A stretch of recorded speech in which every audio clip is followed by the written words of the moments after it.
हाँ, नमस्ते। आपका हमारे YouTube चैनल में स्वागत है। तो आज हम पढ़ेंगे कक्षा 6 की विज्ञान यानी जिज्ञासा का तीसरा पाठ, उचित आहार, स्वस्थ शरीर का आहार। तो इसमें हम क्या क्या पढ़ने वाले हैं, सबसे पहले उसको देखते हैं। तो जो जो इम्पोर्टेंट है वो हमने हाईलाइट करके रखा है। तो आपको क्या करना है, उसको बुक में भी हाईलाइट कर सकते हैं, चिन्ह लगा सकते हैं या फिर कॉपी में नोट कर सकते हैं। तो सबसे पहले अपन समरी पर जाते हैं, क्योंकि समरी में क्या है, जो जो इम्पोर्टेंट है और पाठ में पढ़ने वाले हैं उसे बहुत अच्छे से समझाया जाता है। तो धीरे धीरे हम स्क्रॉल करते हुए जो हाईलाइट किया है वो भी आप देखते जाइए, उसको अपन समझेंगे और फिर पूरे पाठ में जो इम्पोर्टेंट है उसको समझकर अच्छे से पाठ को पढ़ेंगे, जिससे कि जो आपको समझ में ना आए उसको कमेंट करें और समझ में आए तो ठीक कमेंट करें, ना आए तो क्या सुधार करना है उसके बारे में कमेंट कर सकते हैं। तो धीरे धीरे हम क्या समरी की तरफ बढ़ रहे हैं। एकदम स्क्रॉल करने में क्या है, ज़्यादा नीचे पहुंच जाता है। तो देखिए और वीडियो को लाइक शेयर सब्सक्राइब करते रहिए। तो ये देखिए यहाँ पर जो इम्पोर्टेंट शब्द हैं, सबसे पहले क्या है, कार्बोहाइड्रेट, पाक पद्धतियाँ, अभावजन्य रोग, वसा,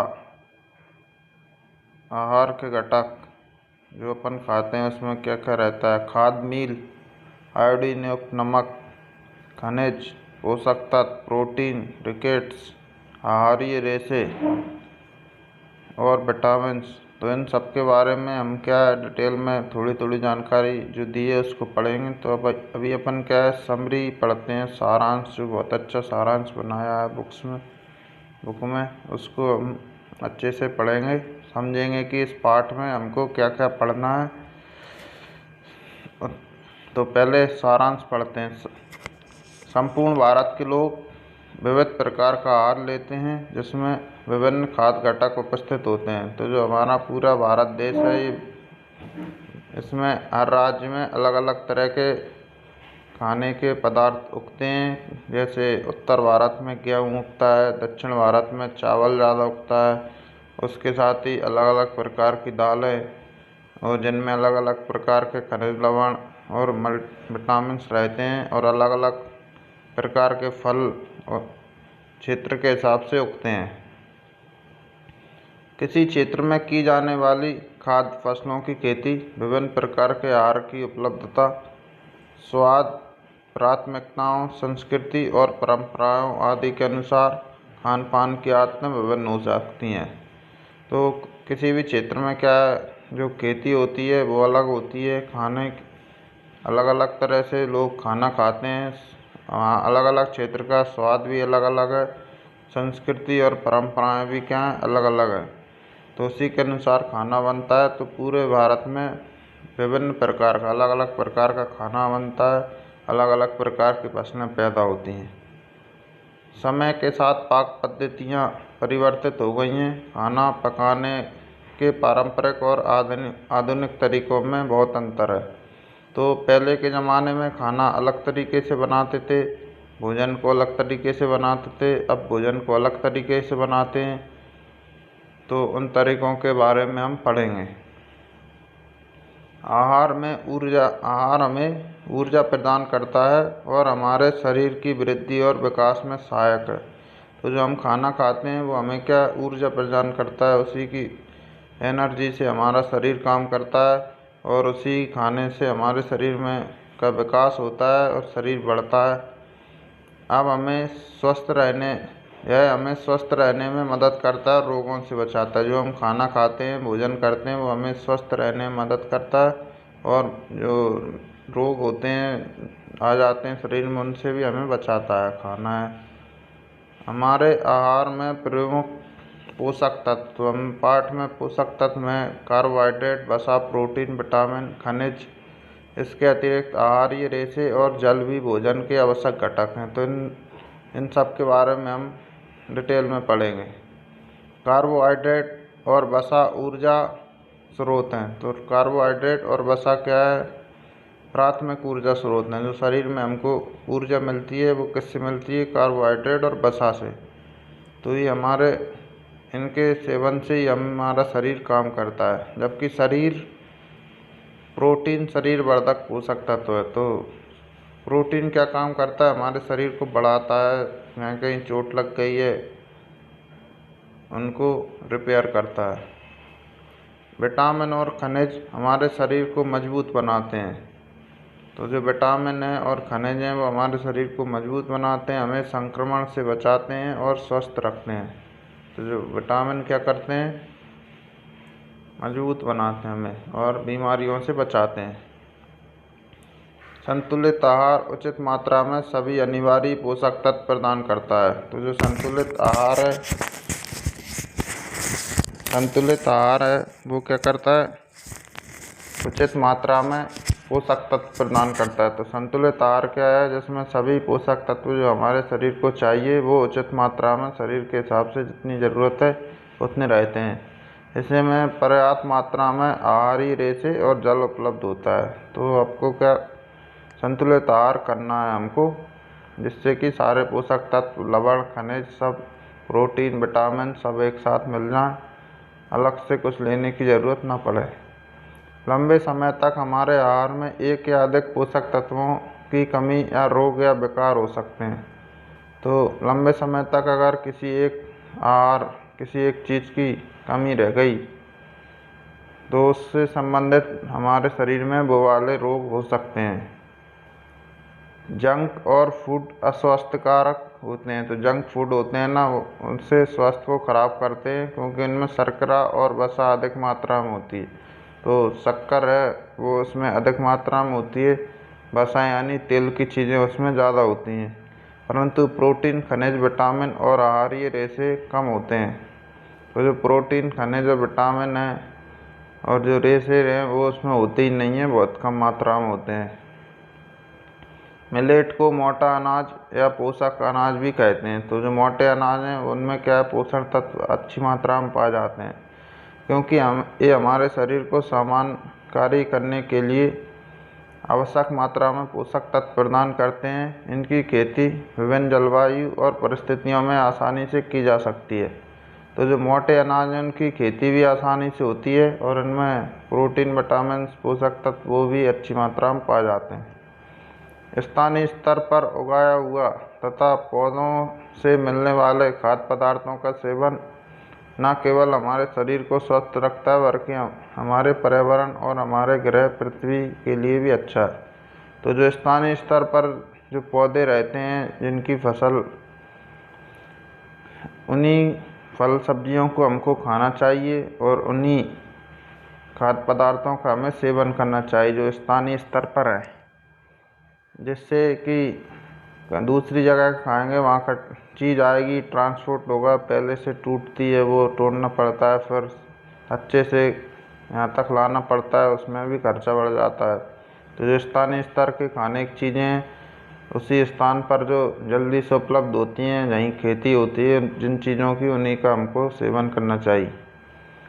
किसी खाद्य पदार्थ द्वारा उसके उत्पादन के स्थान पर उपभोक्ता तक तय की गई कुल दूरी को उसका खाद्य मील कहते हैं।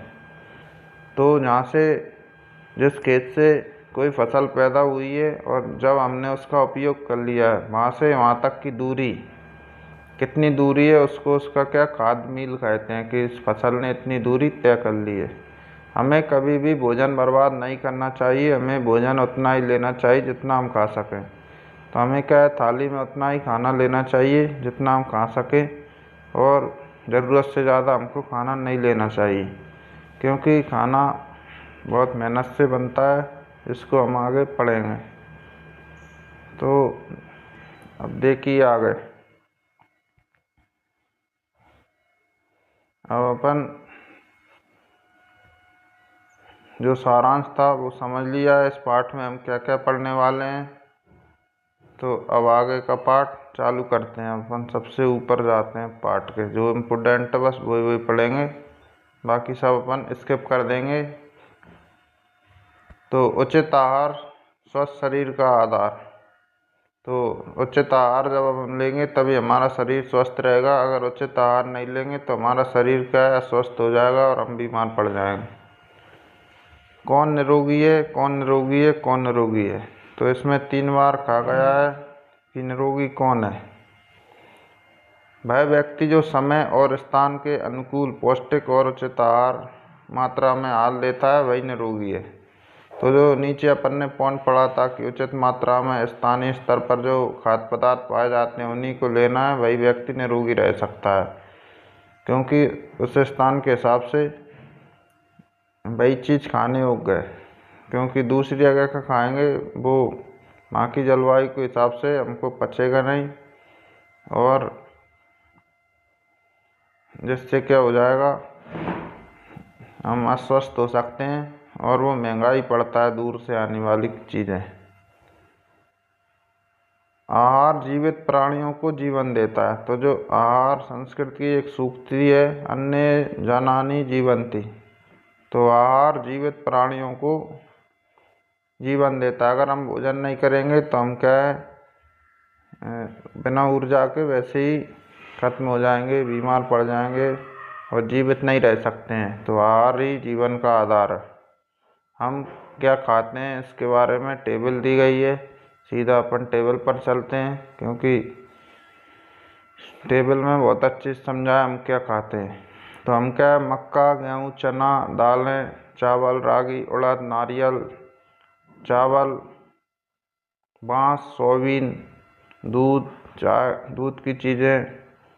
तो चावल की चीज़ें पंजाब में मक्का, गेहूँ, चना और दाल होता है। तो मक्के की रोटी, सरसों का साग, छोले भटूरे, पराठा, हलवा, खीर। तो ये में लस्सी, छाछ, दूध, चाय, ये सब बनते हैं वहाँ पर। कर्नाटक में चावल, रागी, उड़द, नारियल, इनके द्वारा बनी हुई चीज़ें ज़्यादातर खाई जाती हैं। इडली, डोसा, सांभर, नारियल चटनी, रागी मुद्दे, पाल्या, रसम, चावल और छाछ, कॉफ़ी, चाय पीते हैं वो। मणिपुर में चावल, बाँस, सोयाबीन। तो चावल, इरोम्बा, चटनी, ऊती, पीली मटर और हरे प्याज की तरी, ये सब बिना दूध की चाय पीते हैं मणिपुर में। तो आपके यहाँ पर क्या खाया जाता है उसके बारे में सोचें और कॉपी में नोट करें। कुछ खाद्य पदार्थ अनेक राज्यों में खाए जाते हैं, वहीं कुछ ऐसे भी हैं जो केवल किसी विशेष राज्य में खाए जाते हैं। तो कुछ राज्यों में क्या है, सभी चीज़ें खाई जाती हैं, कुछ में केवल स्पेशल चीज़ खाई जाती है, वो और कहीं पर नहीं खाई जाती। आपने अवलोकन किया होगा कि किसी राज्य में पारंपरिक आहार वहाँ उगाई जाने वाली स्थानीय फसलों पर आधारित होता है। भारत एक कृषि प्रधान देश है जहाँ विविध प्रकार की मृदा और जलवायु है। इसके विभिन्न क्षेत्रों में मृदा के प्रकार, जलवायु की उपस्थिति के आधार पर भिन्न भिन्न फसलें उगाई जाती हैं।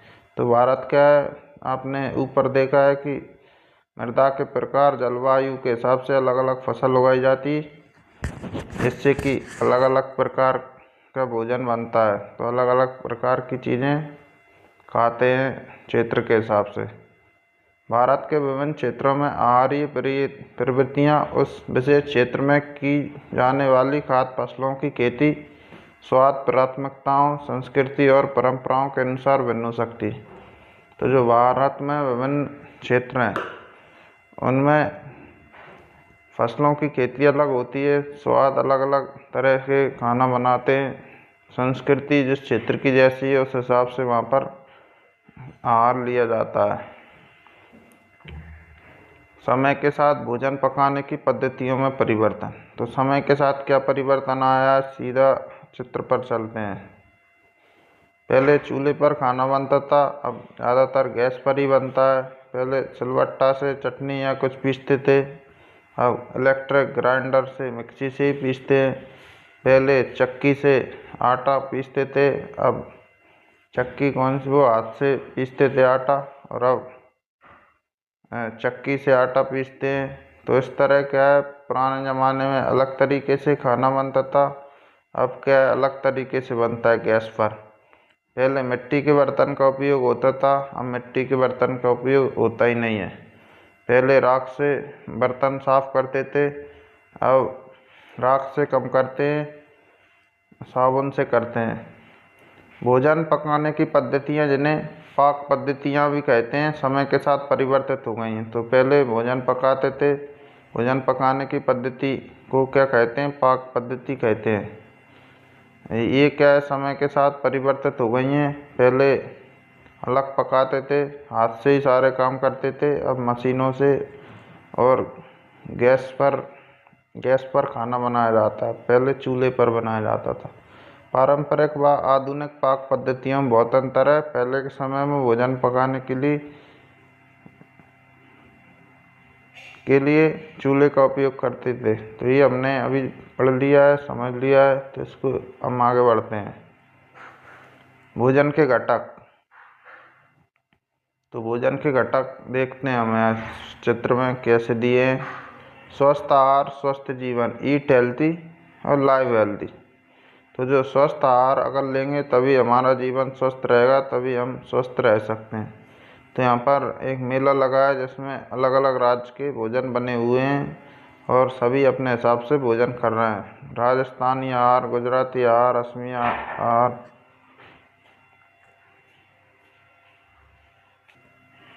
तो यहाँ पर अलग अलग प्रकार के भोजन बना हुआ है, जिसको सभी स्वास्थ्य ही परम धन है। तो अगर हमारा शरीर स्वस्थ है तो भी हम धनी हैं, क्योंकि धन तभी काम आता है जब हमारा शरीर स्वस्थ है, दिमाग तभी काम करता है। जब हम कुछ समय तक भोजन नहीं करते हैं तो हम थका हुआ और कम ऊर्जा अनुभव करते हैं। तो जब हम भोजन नहीं करते हैं तो हमारे शरीर की ऊर्जा खत्म हो जाती है और हम थक जाते हैं और हमारे शरीर में कमी आ जाती है। तो ग्लूकोज शरीर को कार्बोहाइड्रेट क्या है, अब पढ़ेंगे। कार्बोहाइड्रेट क्या है और हमें कहाँ से प्राप्त होता है? प्रश्न या question, what is carbohydrate? Carbohydrate क्या है? ग्लूकोज शरीर को तुरंत ऊर्जा प्रदान करता है। ग्लूकोज कार्बोहाइड्रेट का एक उदाहरण है। तो जो चीज़ हमें ऊर्जा प्रदान करती है उसको हम कार्बोहाइड्रेट कहते हैं। कार्बोहाइड्रेट हमारे आहार में ऊर्जा के प्राथमिक स्रोत में से एक है। तो ग्लूकोज से हमें ऊर्जा प्रदान होती है और ग्लूकोज कार्बोहाइड्रेट का एक उदाहरण है। तो जिससे हमें ऊर्जा प्रदान होती है उसे हम कार्बोहाइड्रेट कहते हैं या ग्लूकोज कहते हैं। तो ग्लूकोज कहाँ मिलता है? गेहूँ, चावल, मक्का, साग भाजी जैसे आलू, शकरकंद और अन्य फल, केला, अनानास, आम में कार्बोहाइड्रेट प्रचुर मात्रा में होते हैं। तो कार्बोहाइड्रेट गेहूँ, शकरकंद, एक चित्र बना हुआ है, इसमें देख लीजिए। मक्का, आम, अनानास, गन्ना, आलू, इन सब में क्या है? कार्बोहाइड्रेट पाया जाता है। कार्बोहाइड्रेट शरीर को ऊर्जा प्रदान करता है, ग्लूकोज भी ऊर्जा प्रदान करता है। अब देखिए वसा।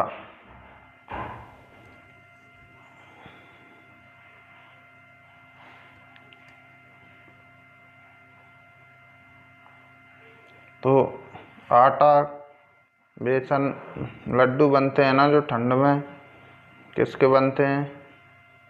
ये अपने मेथी के लड्डू। उनमें घी प्रचुर मात्रा में रहता है, गुड़ भी रहता है, चीनी रहती है, गोंद रहती है, सब कुछ रहता है। तो इनमें क्या है? प्रचुर मात्रा में वसा होता है। वसा के स्रोत पादप आधारित और जंतु आधारित हो सकते हैं। वसा किस में पाया जाता है? मूंगफली, अखरोट, बादाम, इन सब में अच्छी मात्रा में वसा पाया जाता है। तो कार्बोहाइड्रेट, वसा यानी क्या है? तेल वाली चीज़ें, तेल भी वाली चीज़ों को क्या है? वसा पाया जाता है। कार्बोहाइड्रेट और वसा हमें विभिन्न विधियाँ करने के लिए ऊर्जा प्रदान करते हैं। इस कारण इन्हें ऊर्जा प्रदायी भोजन कहा जाता है। तो ऊर्जा प्रदायी भोजन क्या है? वसा और कार्बोहाइड्रेट ऊर्जा प्रदायी भोजन है। तो वसा किस में पाया जाता है? दही में, बादाम में, काजू में, तिल में, सोयाबीन, मूंगफली, अखरोट, सूरजमुखी के फूल, पिस्ता, मक्खन, इन सब में, नारियल का तेल, सोयाबीन का तेल, सरसों का तेल, घी, इन सब में वसा प्रचुर मात्रा में पाया जाता है।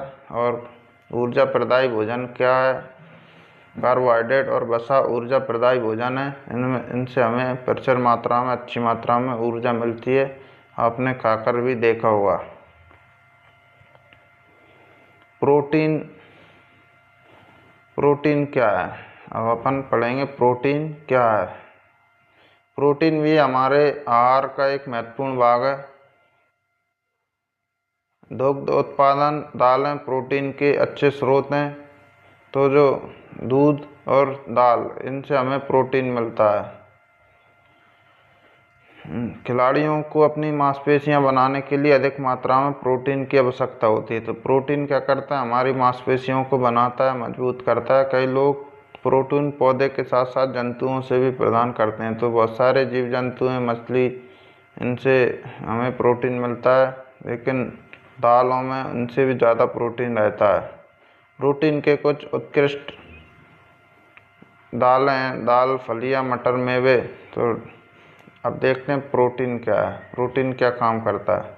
प्रोटीन समृद्ध खाद्य पदार्थ हमारे शरीर की वृद्धि और मरम्मत में सहायता करते हैं। इसी कारण इन्हें शरीर वर्धक भोजन कहते हैं। तो प्रोटीन का क्या काम है? हमारे शरीर की वृद्धि करता है और ये मरम्मत करता है, और ये शरीर वर्धक भोजन है प्रोटीन। तो प्रोटीन का काम क्या है? हमारे शरीर की वृद्धि करना और मरम्मत करना। और प्रोटीन कहाँ कहाँ मिलता है? इस चित्र में देख सकते हैं। सभी दालों में, चना, अरहर, मूंग, सोयाबीन, राजमा, इन सब में प्रचुर मात्रा में प्रोटीन रहता है। और दूध में, पनीर में, इन सब में प्रचुर मात्रा में प्रोटीन रहता है। तो हमें इन्हीं का सेवन करना चाहिए। और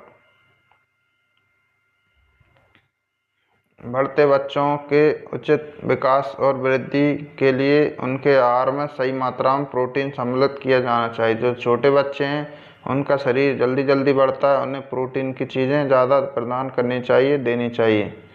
तो प्रोटीन क्या है? शरीर को बढ़ाने वाली चीज़ है, शरीर की वृद्धि करता है प्रोटीन। अब देखते हैं विटामिन। विटामिन सी, तो ये का खट्टे फलों में पाया जाता है विटामिन सी। और स्कर्वी रोग विटामिन सी की कमी के कारण होता है। और नींबू और संतरे स्कर्वी के उपचार में सहायक हैं। हमें क्या है? आयोडीन युक्त नमक का प्रयोग करना चाहिए। और आयोडीन क्या है?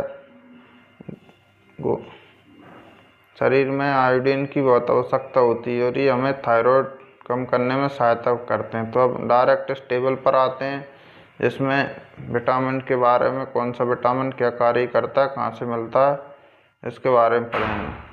तो सबसे पहले विटामिन ए, ये आँखों और त्वचा को स्वस्थ रखता है। ये तो आँखों के लिए बहुत ज़रूरी है विटामिन ए। अगर इसकी कमी हो जाए तो आँखें सही से काम नहीं करती हैं, तो हमें रतौंधी आदि रोग हो सकते हैं। अब अगला है विटामिन B1। यह हृदय को स्वस्थ रखता है, शरीर के विभिन्न कार्य करने में सहायता करता है। तो विटामिन B1 हृदय और शरीर के लिए आवश्यक है। ये फलियां, अनाज, बीज, दूध से बने पदार्थ में रहता है। विटामिन B1 कमी से बेरी रोग हो जाता है। इससे क्या है? सूजन, हाथ पैरों में जलन, झंझनाहट, सांस लेने में परेशानी आती है। विटामिन सी क्या है? शरीर को रोगों से बचाता है। इसमें स्कर्वी हो जाती है। स्कर्वी में क्या होता है? मसूड़ों में खून निकलना, घाव भरने में अधिक समय लगता है। विटामिन डी क्या है? रिकेट्स हो जाता है। इसमें हड्डियाँ और कैल्शियम अवशोषण में नहीं कर पाता है। इससे हड्डियाँ मुलायम हो जाती हैं, मुड़ जाती हैं विटामिन डी की कमी से। कैल्शियम की कमी से क्या है? अस्थि और दंत क्षय हो जाते हैं। अस्थियाँ यानी दुर्बल हो जाती हैं, और दांत खराब हो जाते हैं। हमारी अस्थियाँ और दांतों को स्वस्थ रखता है। आयोडीन क्या है? घेंगा या गायटर रोग हो जाता है, जो शारीरिक और मानसिक क्रियाओं में सहायक है। तो आयोडीन क्या करता है? हमारे शारीरिक और मानसिक विकास के लिए बहुत आवश्यक है।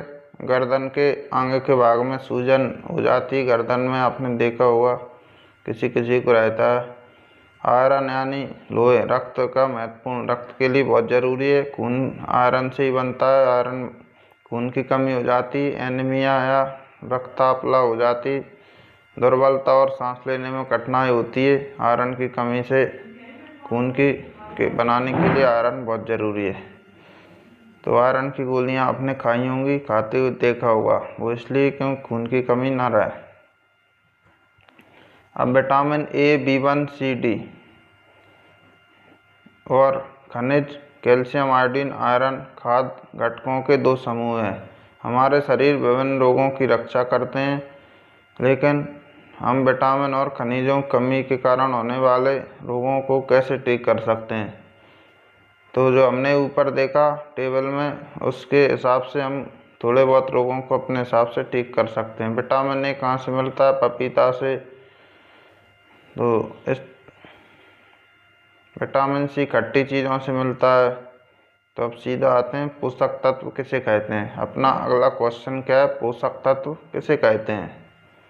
तो अब पढ़ते हैं पोषक तत्व के बारे में। जो खाद्य घटक ऊर्जा प्रदान करते हैं, शारीरिक वृद्धि में सहायता करते हैं, रोगों से सुरक्षा और रोगों को ठीक करने में सहायता करते हैं और विभिन्न शारीरिक क्रियाओं को सुचारू बनाते हैं, उन्हें हम पोषक तत्व कहते हैं। उदाहरण के लिए कार्बोहाइड्रेट, प्रोटीन, वसा, विटामिन और खनिज। तो जो हमें ऊर्जा प्रदान करते हैं और हमारे शरीर की आगे वृद्धि करते हैं, रोगों से बचाते हैं और हमें ऊर्जा प्रदान करते हैं शारीरिक क्रिया करने के लिए, उन्हें हम पोषक तत्व कहते हैं। कार्बोहाइड्रेट, वसा, प्रोटीन, विटामिन, खनिज, ये सब क्या हैं? पोषक तत्व हैं। विटामिन और खनिजों को सुरक्षात्मक पोषक तत्व कहते हैं। तो विटामिन और खनिज क्या हैं? हमारे शरीर की रोगों से बचाने में सुरक्षा करते हैं। ये पोषक तत्व हमारे शरीर को रोगों से बचाते हैं और हमें स्वस्थ रखते हैं। तो विटामिन और खनिज क्या हैं? सुरक्षा करते हैं हमारी, इसलिए इन्हें सुरक्षात्मक पोषक तत्व कहते हैं।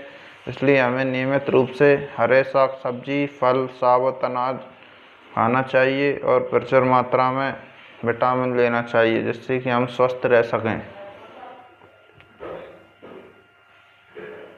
खाना पकाते समय उच्च ताप के कारण उसमें से विटामिन सी जैसे कुछ पोषक तत्व नष्ट हो जाते हैं। तो जब हम खाना बनाते हैं, तापमान बढ़ता है, उससे कुछ पोषक तत्व क्या है? नष्ट हो जाते हैं। कटी और छिली हुई साग सब्जी और फलों को धोने से भी कुछ विटामिन नष्ट हो जाते हैं। तो जिन सब्जियों को हम पहले से काट लेते हैं या छील लेते हैं, फिर उनको धुलते हैं, तो उनमें जो पोषक तत्व रहते हैं वो पानी के साथ मिलकर धुल जाते हैं। अब फल और साग आहारीय रेशे फाइबर से भरपूर होते हैं। तो ये बहुत इम्पोर्टेंट चीज़ है फाइबर, क्योंकि अगर फाइबर की कमी हो जाती है तो हमें क्या हो जाती है? बादी हो जाती है, और जिससे कि हमारा पेट, हमें दिक्कत आती है। तो फल और साग आहारीय रेशे फाइबर से मजबूत होते हैं। तो फल और आहारीय रेशे, जिसमें सलाद है, इसका हमें खाने के साथ सेवन करना चाहिए। आवश्यक पोषक तत्वों के अतिरिक्त हमारे शरीर को आहारीय रेशे और जल की आवश्यकता होती है। आहारीय रेशे, जिन्हें रुद्रांश भी कहा जाता है हमारे शरीर को। तो आहारीय रेशे क्या हैं? किसमें पाए जाते हैं? सलाद में पाए जाते हैं। तो ये हमारे मल को सुचारू रूप से निकालने में सहायता करते हैं। तो खाने के साथ हमें आवश्यक रूप से सलाद खाना चाहिए। सलाद में आहारीय रेशे पाए जाते हैं। अगर ऐसा नहीं करते हैं तो हमें बादी हो जाएगी और हमें फिर बहुत दिक्कत का सामना करना पड़ता है। तो आहारीय रेशों में जल भी अच्छी मात्रा में पाया जाए। जहाँ संभव हो स्थानीय स्तर पर उगाया हुआ और पौधों से मिलने वाले खाद्य पदार्थों का सेवन किया जाना चाहिए, क्योंकि यह न केवल हमारे शरीर को स्वस्थ रखता है बल्कि हमारे पृथ्वी ग्रह को भी स्वस्थ रखता है। तो जहाँ तक संभव हो स्थानीय स्तर पर उगाई हुई फल सब्जियों का ही खाना चाहिए, क्योंकि इससे हमारा शरीर स्वस्थ रहेगा और पृथ्वी कैसे स्वस्थ रहेगी, क्योंकि ट्रांसपोर्ट में जो खर्चा होगा, प्रदूषण होगा, उससे हम बच सकते हैं। जल भी हमारे भोजन का एक अनिवार्य अंश है। यह भोजन में पोषक तत्वों को अवशोषित करने में सहायता करता है। तो जल क्या है? पोषक तत्वों को ग्रहण करने में सहायता प्रदान करता है। यह पसीने और मूत्र के माध्यम से अपशिष्ट पदार्थों को बाहर निकालता है। तो पसीना आता है और हम तो पसीने और मूत्र के माध्यम से क्या है, अपशिष्ट पदार्थों को निकालता है। हमें स्वस्थ रहने के लिए नियमित रूप से पर्याप्त मात्रा में जल पीना चाहिए। तो जब भी प्यास लगे थोड़ी थोड़ी मात्रा में पानी पीते रहें, क्योंकि जो अपशिष्ट पदार्थ हैं वो जल के माध्यम से ही निकलते हैं। और रेशेदार सब्जियां हमें खाना चाहिए खाने के साथ। अब आगे मंड क्या है? एक प्रकार का कार्बोहाइड्रेट है। क्वेश्चन है मंड क्या है? एक प्रकार का कार्बोहाइड्रेट है। वसा और प्रोटीन जैसे कुछ पोषक तत्वों का पता सरल परीक्षणों से लगाया जा सकता है, जबकि कुछ अन्य का पता केवल प्रयोगशाला में लगाया जाता है। तो मंड यानी स्टार्च, ये किसमें? आलू, खीरे, रोटी और ब्रेड में पाया जाता है मंड। इसका टेस्ट कैसे करेंगे? तो टेस्ट करना सीखेंगे। तो मंड यानी आलू के कुछ टुकड़े ले लेंगे, उन टुकड़ों को ड्रॉपर की सहायता से आयोडीन का, तो हम टेस्ट सीख रहे हैं मंड का। तो सबसे पहले ये टुकड़े कर लेंगे आलू के, उसमें ड्रॉपर की सहायता से तनु आयोडीन युक्त विलयन मिलाएंगे। तो ये मंड का क्या चल रहा है? टेस्ट। तो उसके बाद अगर इसका रंग नीला या काला हो जाता है तो हमें पता चल रहा है कि इसमें मंड है। आयोडीन डालेंगे आलू को काट कर। अब वसा का टेस्ट कैसे करेंगे? वसा का परीक्षण कैसे करें? जैसे आप समोसा खाते हैं, समोसे को क्या करना है, कागज़ में लेंगे, कागज़ में तेल लग जाएगा, तो इससे पता चल रहा है कि इसमें वसा है। तेल को ही क्या वसा कहते हैं। प्रोटीन का टेस्ट कैसे करेंगे? प्रोटीन है कि नहीं है। तो प्रोटीन वाली चीज़ें लेंगे, जैसे चावल में, दाल में, इनमें सोयाबीन में प्रोटीन पाया जाता है। तो प्रोटीन लेंगे, ड्रॉपर के उपयोग कॉपर सल्फेट विलयन की 2 बूंदें डालेंगे। तो कॉपर सल्फेट डालेंगे। अब एक और ड्रॉपर लें, प्रत्येक परखनली में कास्टिक सोडा, तो कॉपर सल्फेट डालेंगे। उसके बाद 10 बूंदें कास्टिक सोडा की डालेंगे। फिर इनको हिलाएंगे, मिक्स कर देंगे। मिलाने के बाद इनका अगर रंग बैंगनी हो जाता है तो इससे हमें पता चलता है कि इसमें प्रोटीन है। तो पहले हमने मंड का टेस्ट किया, फिर वसा का टेस्ट किया। ये टेस्ट किसका है? प्रोटीन में, प्रोटीन का टेस्ट है। मूंगफली में प्रोटीन और वसा दोनों उपस्थिति देखी जाती है। यह इंगित करता है कि हम जो आहार खाते हैं उसमें कई पोषक तत्व उपस्थित हो सकते हैं। तो हम जो भी भोजन करते हैं उसमें ज़रूर नहीं कि एक चीज़ में एक ही चीज़ रहे। जैसे चावल में कार्बोहाइड्रेट रहे, उसमें एक खाने में 2 या 2 से ज़्यादा चीज़ें भी रह सकती हैं। तो अब आगे बढ़ते हैं। संतुलित आहार। संतुलित आहार क्या है? तो आहार में पोषक तत्वों के, तो आहार में सभी चीज़ें सम्मिलित होना चाहिए। ऐसा आहार जिसमें समुचित वृद्धि और विकास के लिए आवश्यक सभी पोषक तत्व, रुद्रांश और जल सही मात्रा में हो, उसे संतुलित आहार कहते हैं।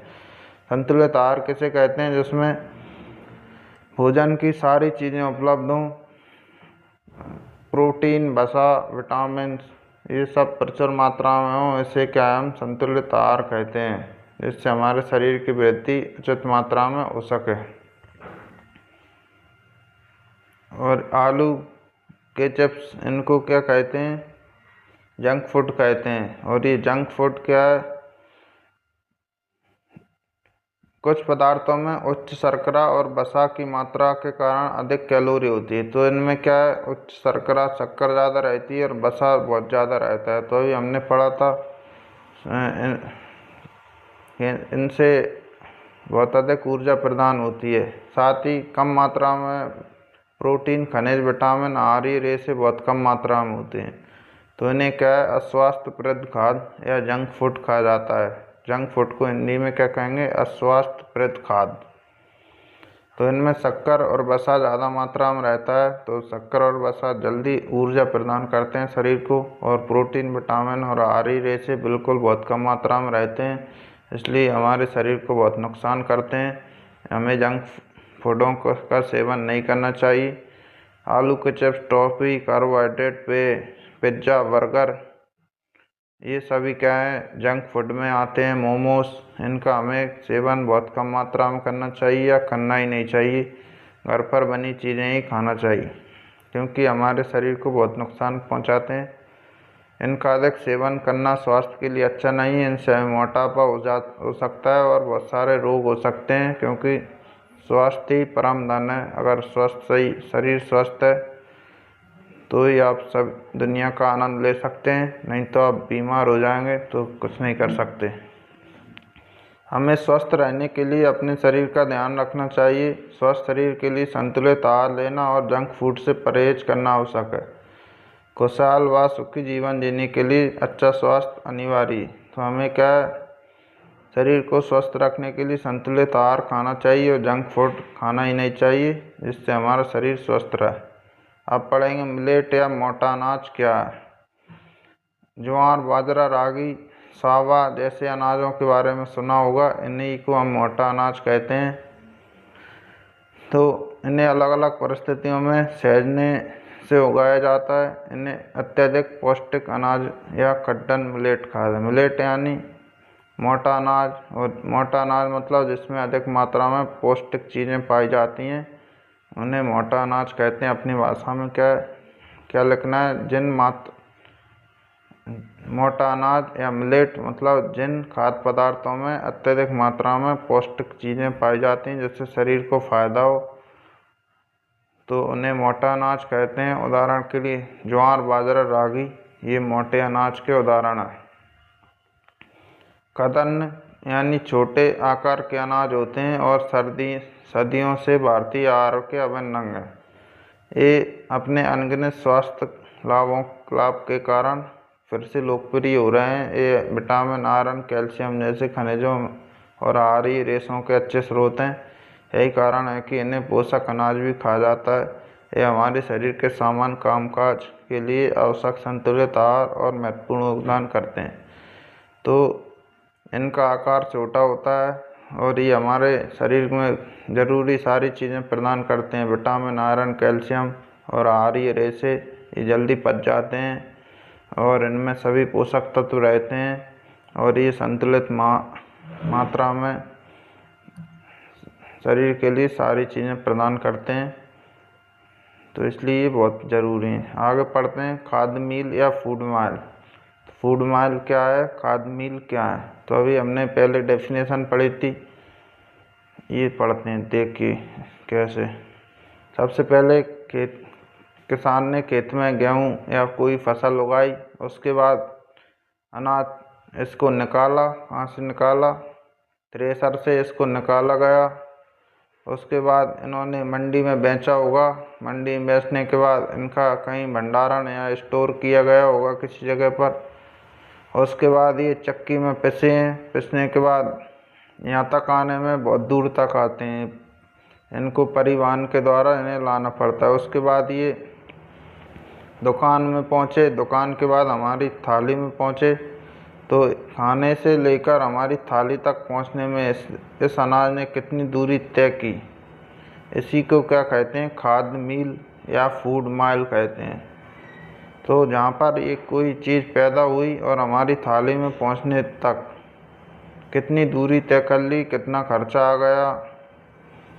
गेहूँ, तो उसको हम खाद्य मील कहते हैं। परिभाषा देखें, गेहूँ या किसी अन्य खाद्य पदार्थ के थैले द्वारा उत्पादक से उपभोक्ता तक तय की गई कुल दूरी उसका खाद्य मील या फूड माइल है। तो खेत से लेकर आपके घर तक आने में उसने कितनी दूरी तय की, उसी को खाद्य मील कहते हैं। खाद्य मील को कम करना बहुत महत्वपूर्ण है, बहुत ज़रूरी है। क्योंकि खाद्य मील कम होना चाहिए, क्योंकि इससे परिवहन के दौरान लागत और प्रदूषण को कम करने में सहायता मिलती है। इससे स्थानीय किसानों के व्यवसायों को भी सहायता मिलती है, हमारे भोजन को अधिक ताज़ा और स्वस्थ रखते। तो हमें हमारे स्थानीय खाना ही खाना चाहिए, क्योंकि उसमें परिवहन यानी पृथ्वी को प्रदूषण नहीं होगा, क्योंकि एक जगह से दूसरी जगह लाने में बहुत दिक्कत आती हैं और उससे उनकी प्राइस बढ़ जाती है और वो ख़राब भी हो सकते हैं आने जाने में। इसलिए हमें स्थानीय स्तर का ही भोजन करना चाहिए। हमें थाली में उतना ही खाना लेना चाहिए जितना ज़रूरी है। ज़रूरत से ज़्यादा खाना हमको बिल्कुल लेना ही नहीं चाहिए, क्योंकि सबसे पहले फसल बोने में और उसके बाद उसको थाली में आने तक बहुत सारी मेहनत लग जाती है और खाना बर्बाद करने में क्या है वो मेहनत सब बेकार चली जाती है। इसलिए उतना ही लें जितना ज़रूरी हो और जिससे खाना फेंके ना। स्वास्थ्य खाएं, मिल बाँट कर खाएं, खाने का सम्मान करें, स्थानीय उत्पादकों का समर्थन करें। तो ये बहुत अच्छी लाइन दी है। जो स्वास्थ्य के लिए ज़रूरी है वही खाएं, सभी लोग मिलकर खाएं और खाने का सम्मान करें, खाने को फेंकें नहीं, जो स्थानीय स्तर पर उगाए गए हैं उन सभी को खाएं। तो सारा चैप्टर ख़त्म हो गया। वीडियो में बने रहने के लिए धन्यवाद। वीडियो को लाइक कर दें, अगर कहीं को सुधार करना हो तो कमेंट कर दें और चैनल को सब्सक्राइब कर लें। Thank you.